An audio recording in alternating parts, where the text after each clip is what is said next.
Welcome to In the Spotlight. I'm Abigail Pogrebin. Award-winning singer, songwriter, dancer, actress, social media activist, and I should say powerhouse, and philanthropist, Montana Tucker empowers from every angle. Whether speaking to a staggering online following of millions, and that's no exaggeration, whether she's performing alongside A-list superstars, starring in film and television projects, or lighting up original music of her own, this multi-talent engages, enlivens, and enchants audiences no matter what she does. Welcome to the broadcast, Montana Tucker. Yay, thank you so much. It's so good to have you here. I've met you because you were a co-host of ADL's Never Is Now conference, and I'm the old timer that preceded you, and believe me, you did amazing. Thank you. No, really, you broke the mold.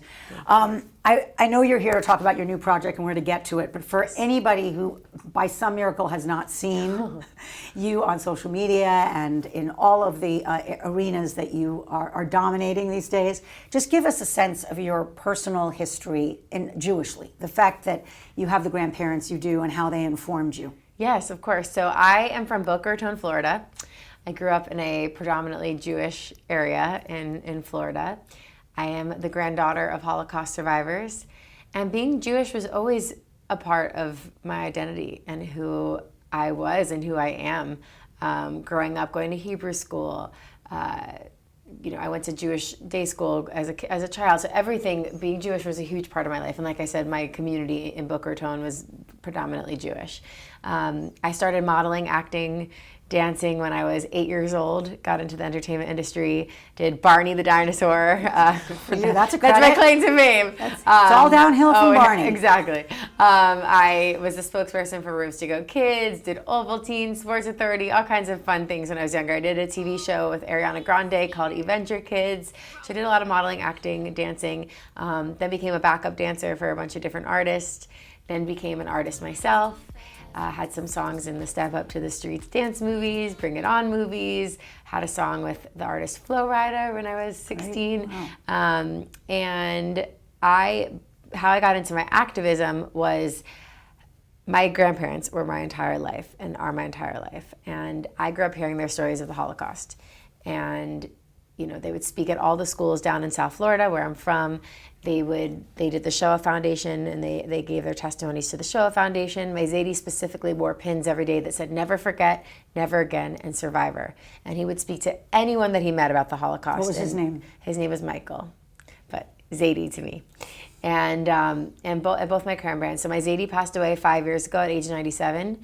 My grandma Lily is still alive today at age 96, but unfortunately is suffering Alzheimer's disease of almost 16 years. But when my Zadie passed away, I rewatched the Shoah Foundation testimonies, and obviously I heard all the stories as a child, but rewatching it as an adult, and especially after my Zadie passed away, I felt these stories differently, and I knew I had to do something with them. And that's when my mom and I decided to go on this trip to Poland, and we were going to just go to the camps and do it ourselves. But then we said, hey, listen, I have the potential to reach millions of people. We have to we have to film this process, especially for my following, which was predominantly Gen Z at the time. So they don't even know about the Holocaust, which is crazy to us, and probably everyone watching. We all know everything about the Holocaust. We know that I think half can't name a concentration camp. Exactly. And unfortunately, Holocaust education isn't forced to be taught in every school in the United States, let alone the entire world. And my following was all over the world. So you said your following was big already. So this is before you're an activist. Yes, way before, because I built my following on the dance videos and singing and acting and all my fun collaborations. I've collaborated with Jennifer Lopez and Paula Abdul and Terry Crews. Oh, I've heard of them. They sound kind of familiar. And all on dance videos. So Lance Bass from NSYNC, which was really fun. Recently, Julianne Hough from Dancing with the Stars. So anyway. So you realized you could actually use this audience, take advantage of this moment and this trip to educate. Yeah, I say this all the time, but I'm like, I don't understand what is the point of having a following, and what is the point of being considered. I don't like the word influencer because it's now gotten twisted to mean other things, but if you are an influencer, somebody who influences people, what is the point of having that kind of influence if you're not speaking out for what you believe in and for what you're passionate about? So it never was a thought in my mind to not speak out for what I believe in, and it never was a thought. But when we went to Poland, we filmed the series, and we I said to myself, you know, people follow me to see me dance and to see me be happy. No one's following me to learn about the Holocaust and to see me cry on camera. But I knew I had to do it, and I said, if I educate one person from this, great. And then the series ended up taking off in a really, really special way that I don't think any of us would have ever expected. It was at the peak of the first rise of Kanye West anti-Semitism, like his first craziness. And what year roughly would you say? That was, I think, 2020. Hold on. It's okay. 2022, 2021. Okay. Around there. And when you say that it took off, obviously in numbers and what were you also like hearing from people? Or? Yeah, so we posted it, and I really thought it was going to flop, truly, because I was like, no one's following me for this.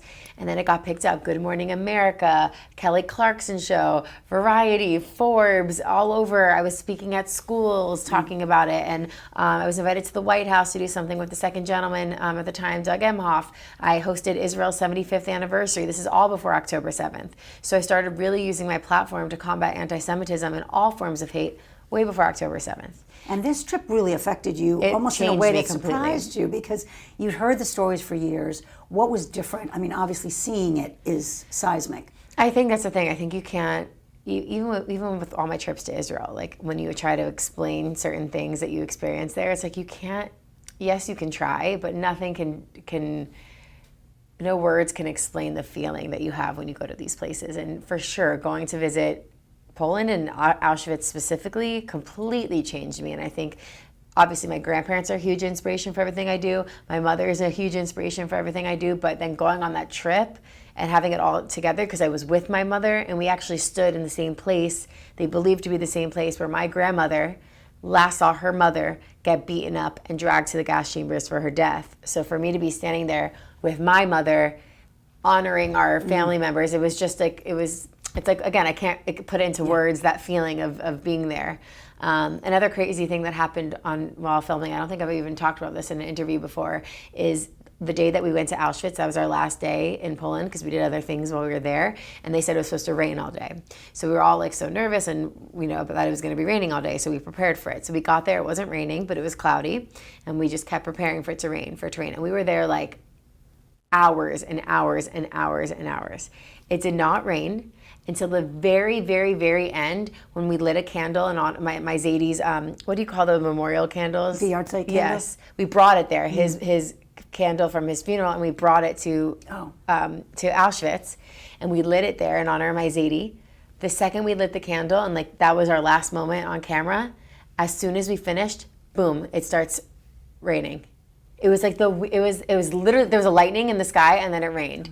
That trip forever changed me. And I've heard you talk about your Zadie, and it's just, what strikes me is not only just how powerfully connected you still feel, how formative he was, but there's a lot of grandkids, honestly, Montana, are like, your history, your story. Oh no, my grandparents were in my entire life. What do you mean by that? So actually, when you say we're connected, we literally are, because this is actually my Zadie's ring that I never take off. I think he wore this as a pinky ring. This is his wedding band that I never take off. This is his bracelet that sometimes I take off, but not always. So really fully connected. But I just always had such a special relationship with him. I mean, he would take me to Hebrew school sometimes just because he wanted to sit in and like listen to the songs. And I have so many pictures and videos of us together. We just really had a special relationship. And still, like, up until the last minute, I was like this with my Zadie. So my mom always says she believes that he like lives inside of me with the work that I'm doing. And the sense of obligation that you are, in a sense, you're the voice of a generation that is passing, that we're losing. Yeah. How is that operating for you kind of on a daily basis? Well, it's crazy because I actually just posted a video on my Instagram the other day about this incredible project called The Last Ones. I don't know if you've heard of it, but it's like an organization and a movement that they did where they interviewed a bunch of Holocaust survivors around the world and like into their daily in their homes and their lives and everything. And I posted a video about them, but I also used videos of my grandparents' testimonies. And it's just crazy. Like every time I watch them, because they're so long, I like hear something new. It's just crazy what they experience, how similar it is to right now. In terms of the anti-Semitism, in terms of the and even just like the beginning of the Holocaust, like when the announcements happened, and my Zadie had friends that he was friends with, and then when the announcements happened about how terrible the Jews were and how the Jews were the reason for the economy crashing and everything, it's like his friends just turned on him and they spit on him in the middle of the street and said, "You dirty Jew." And that's like literally exactly what is happening now. I mean, I don't have an experience that drastic, but I've had dancers that I've danced with for years.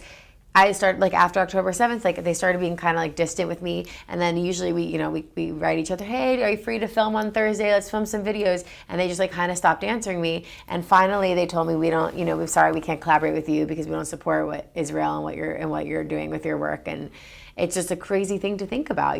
That's real. I get death threats every day now, Let's talk about that. Yeah, it's crazy. Because post-October 7th, you have been one of the voices that really many people rely on for a sense of clarity and courage, honestly. That's been a choice. What about October 7th galvanized you in that way? It's a choice, yes, but also it was like a natural instinct for me. I don't know. I say it a lot. I don't know if it's like generational trauma or what necessarily it was. But it was like, it wasn't even, again, like I say this, it truly wasn't like a thought like, oh, should I be doing this? Like it really was, October 7th happened. It was actually my friend's birthday. We were like at a brunch and when we were like, or breakfast, when we were like processing everything. And then I couldn't do anything else for the rest of the day. Like I had to go leave early and go home. And then for the next week, I like didn't leave my place. I was so depressed. I felt like sick to my stomach. Couldn't even look outside my window because I felt guilty enjoying anything, knowing that this is going on. And at first I felt helpless, and that's when I started just post. I was like, okay, all I can do is post right now, so let me just post. And I started posting as much as I could right away, like literally right away. And then the first time I left my place was there was a big rally in Los Angeles, and that's where I was at the time. And Floyd Mayweather came out, and him and I were marching right there for Israel, and it was like a really powerful thing. And that was like one of my first rallies. Now I've been to about 1 million, but that was one of my first rallies, and I was like, wow, okay, there are other people who are feeling what I'm feeling right now. I'm not alone in this, like we're in this together. And I think that rally also just like really instilled this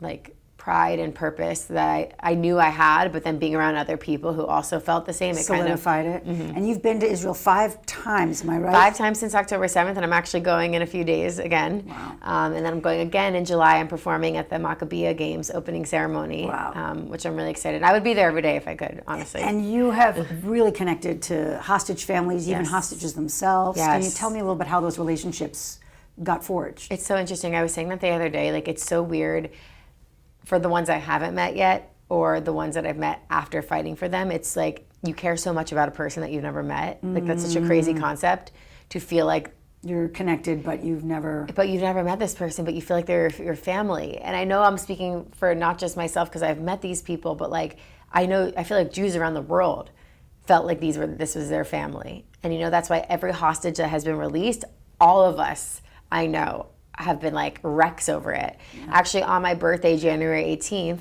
I actually shared the birthday with Fear Bibas, so that was always really tough for me. Both my past birthdays these past 2 years, I always my cake had a picture of Ariel on it the first year. I'm just sorry, to make Fear. Sure people know this is the Bibas family. Bibas family, yes. And so one of the babies. And so during my birthdays, though, we didn't know they were unfortunately murdered yet, so there was still hope for them. But yeah, you feel like these are your family members. And on my birthday this year, some of the young girl hostages were released. Mm-hmm. And it was even though I was so happy that they were released, I couldn't stop crying all day.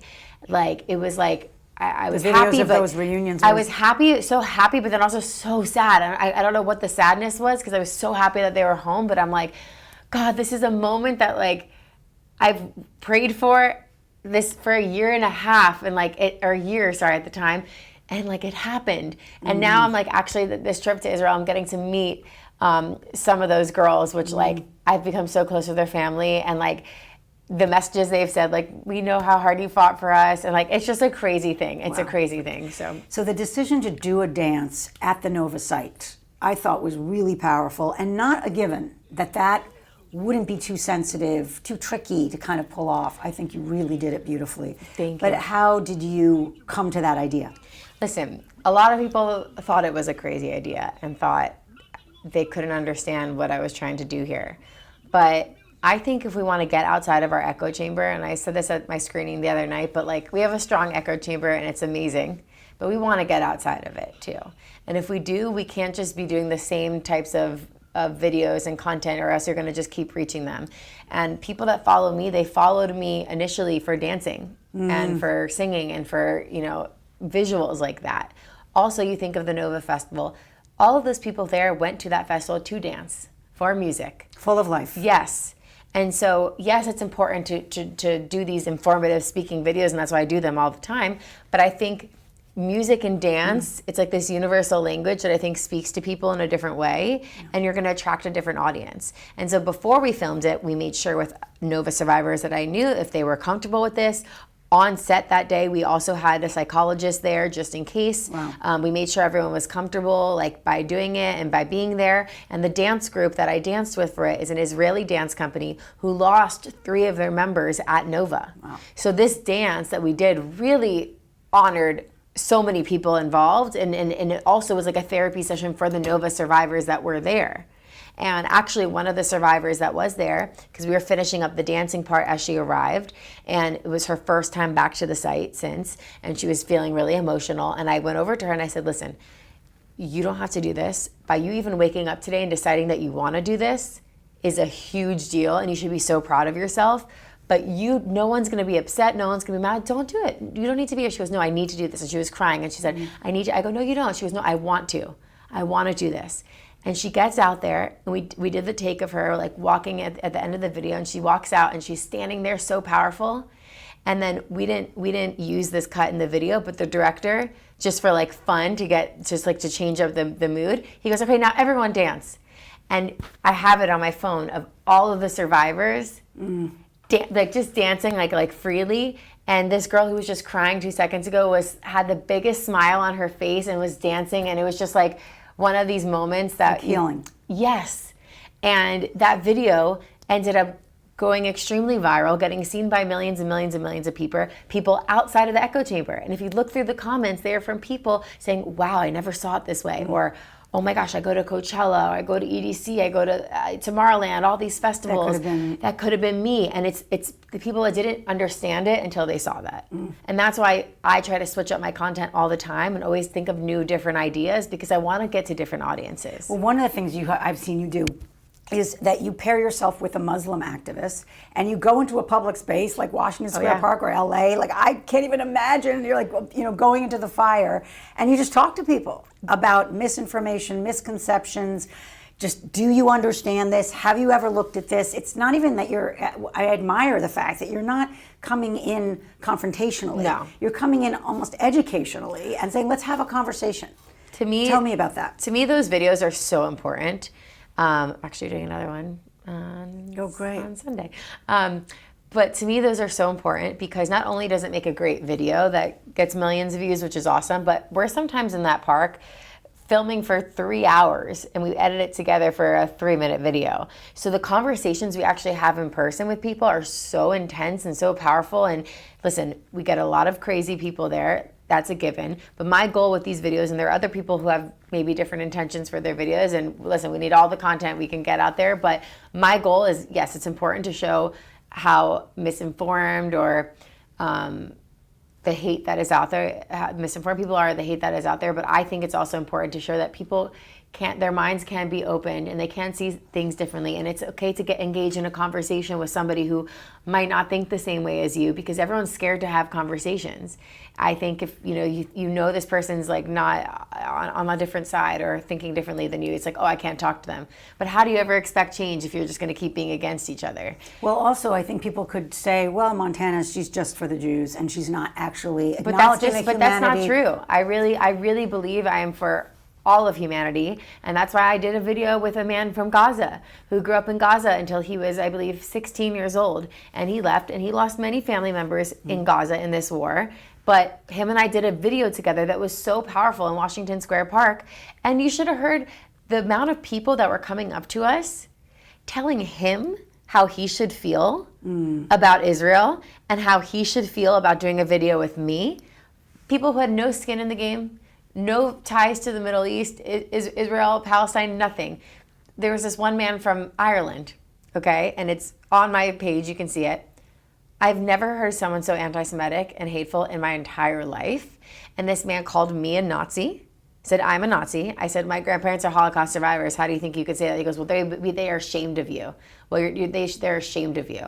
And then he said to Ahmed, the guy from Gaza, how much are the Israelis paying you? How much are they paying you? Are they paying you in nickels or whatever, that you know, that anti-Semitic trope? Right. I think it's like they pay you in dimes or nickels. I forgot what it was. I mean, it was disgusting. And telling him how he should feel. But then again, we also had so many people that seeing that unity, how proud they were to see that moment. And if you look through the comments, also people saying we need more of this. This is what we need more of. If we're just going to continue being against each other and hating each other, we're never going to have change, ever. So Montana, you are courage. It sounds like, oh, you're so courageous. I mean, the price that people are paying for being outspoken right now, it's high. The crazy, social cost. Yeah. That's just a reality. And you see many students on campus who feel like they're just going to keep their heads down. I just don't want to be in a line of fire. I know. And you're going into a line of fire every day. So just, you talk about death threats, and I know you don't mean that flippantly. That's real. Yeah. How are you just navigating what's coming across the transom? I mean, for people who are much less public than you, it's, you know, we see the hate instantly when anyone speaks on behalf, forget about Israel, even about Jews. It is crazy. I think what we have to know also, and I found out a little bit later on, a lot of it they're not real people online. When it comes to online, you mean they're bots? They're bots. It's computer generated. Yes, computer generated bots. It's like an army of people that they have going on. To anyone that mentions like Israel or Jews, it's like instant. Like I have little girls messaging me that have like 20 followers and they post about Israel and they get it. So it's not about, yes, if you're a public figure, you're going to get it more.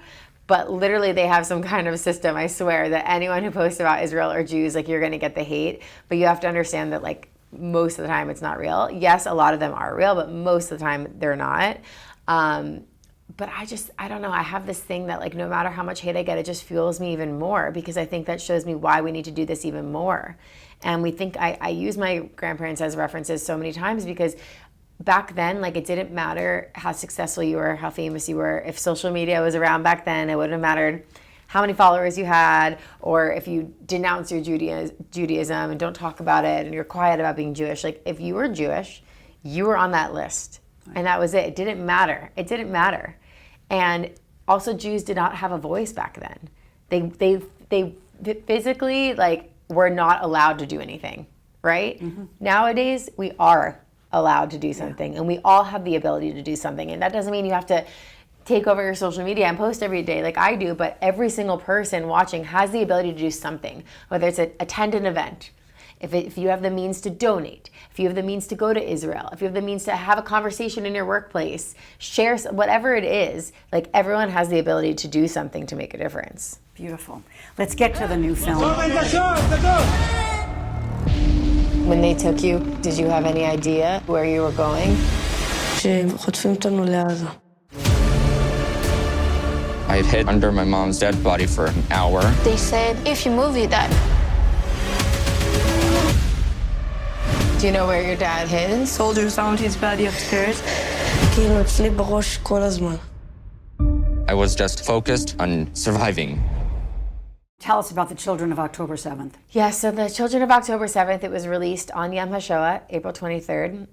We thought that date was a very appropriate date since what happened on October 7th was the largest killing of Jews since the Holocaust. For me, this film was so... I can't even think of the word exactly because my grandparents are Holocaust survivors and my grandmother was 13 when she was taken to Auschwitz. And the kids that I interviewed were ages 11 to 17. And these children are the strongest, I can't even say children, like the strongest humans I've ever met. To have gone through what they have gone through and to still have the will to move forward and try to move forward. And I mean, they were stripped of their innocence in their childhood, really. Yeah, what they saw is unimaginable. Unimaginable. I interviewed them a year after October 7th. And even to see the way they physically matured, like in 1 year is crazy. But also to hear them speak and have them, you know, I'm honored that they were comfortable enough to share with me. And I'm honored that I'm the one that's able to bring this to life. I'm so grateful Paramount Plus and MTV Documentary Films picked this up. We made this with an Israeli production company called Castina Communications, and an Israeli director, Asaf Becker, Eitan Schwartz, an incredible crew from Israel. And everyone said, just put it up on your YouTube. I already posted small clips on my Instagram. Those got millions and millions of views. And they said, let's just put it on YouTube. And I said, no, this needs to be on a streamer. It needs to be seen by people outside of social media. And I didn't give up until we did it. So it happened, and I'm grateful. And where can people find it? People can find it on Paramount Plus. It's going to be shown on MTV sporadically, but on Paramount Plus. And I'm telling you, all generations. And I know probably there are a lot of parents who watch your JBS. And I just want you guys to know that this is a tough film. It's a very tough film, but kids need to see this. Yeah. Because I promise you what they're watching on TikTok and on other apps is way worse than anything this film could show. And this is the reality, and they need to know this so that they could go back and talk to their friends, or if they hear misinformation, or if anyone at their schools is talking, they can have something to say back and understand what happened to kids their own age there. Can you just give us, I know there's so many incredible stories in it, but just one just that sticks with you. One, because we actually just had her in town, Yael Idan.